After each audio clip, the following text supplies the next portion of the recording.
Hi, this is my week 3 peer review critique video. For this week's critique, I am going to be critiquing Brenda Harris and Cameron Johnson. I'm going to go ahead and start out with Brenda Harris because ladies first. Brenda, I thought your video was overall a very well-rounded video. I liked the story. It was very intriguing. It kind of kept me guessing.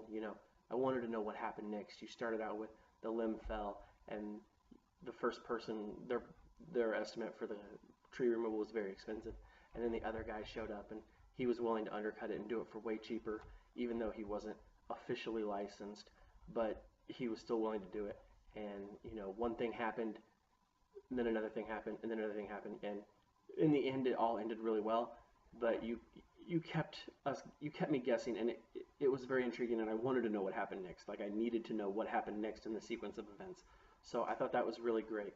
Your eye contact was phenomenal, and your body language was also very on point, basically. You had great dictation, and your hand gestures were very well done. You didn't stand there all stiff and, scared and everything like that, but you also weren't bouncing around the room unprofessionally. It was just a very well-rounded video as far as I was concerned.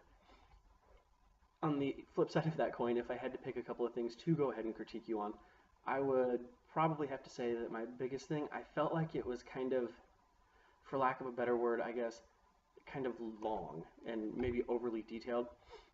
I felt like maybe there was some filler in there to kind of meet the time requirements, that even if you had taken those little pieces that I felt were filler out, you still would have gotten the same story with the same point and maybe not felt so over-explained or over-detailed.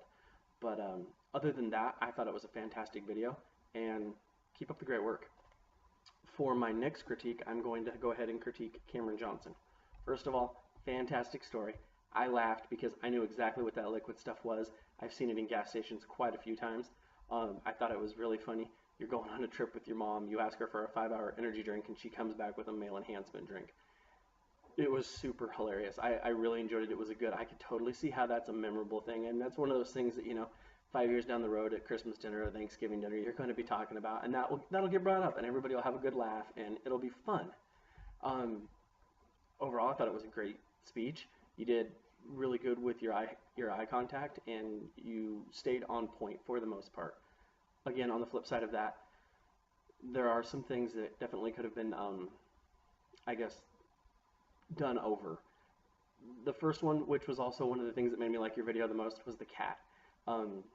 For me, on a professional level, the cat, I would have stopped the video and I would have started over just because the cat got in the way. I know when I've done videos, I think this video alone, this is my 5th or 6th take of this, because I sneeze or I cough or I hear a noise and I look away from the camera, or something has stopped me, so I have to start over again. Personally, I would have stopped and redone it without the cat interrupting, but at the same time, that was pretty good. The other critique that I have is I felt like there was a lot of what I would call dead air time. You had some long pauses in there that they didn't lend to dramatical effect. I feel like you kind of maybe got sidetracked, you lost your train of thought, and you had to pick it back up. There was large gaps in there that you could have taken out, or maybe if you'd done note cards or something. I do note cards when I do speeches at work and educational things at work all the time. I have a pile of note cards in my desk drawers at work that I have to use all the time for that very reason. So otherwise, I thought it was a great video, and I look forward to seeing a lot more of your videos. You're actually a really good speaker.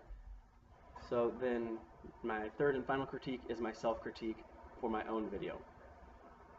I felt like I did good eye contact. I cheat a little bit. I actually have a little light on my web camera that I stare at when I do these to help me maintain proper eye contact.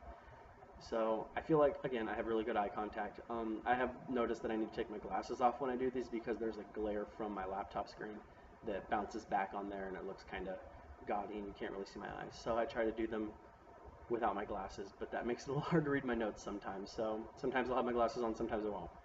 The other thing, definitely critique-wise, I say a lot, and I have since I was a little kid.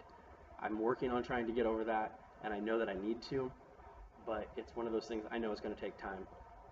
It's one of those filler words when I need to catch my breath, or I'm trying to figure out the best way to say something and make it sound professional, or make it sound like it's going to make sense, because things make sense in my head that sometimes when they come out of my mouth, don't always make sense. My wife tells me that all the time, that just because it sounds right in my head doesn't mean it's going to sound right when it comes out of my mouth. So I'm still working on that, but I will continue to work on it. So I hope you guys enjoyed my critique.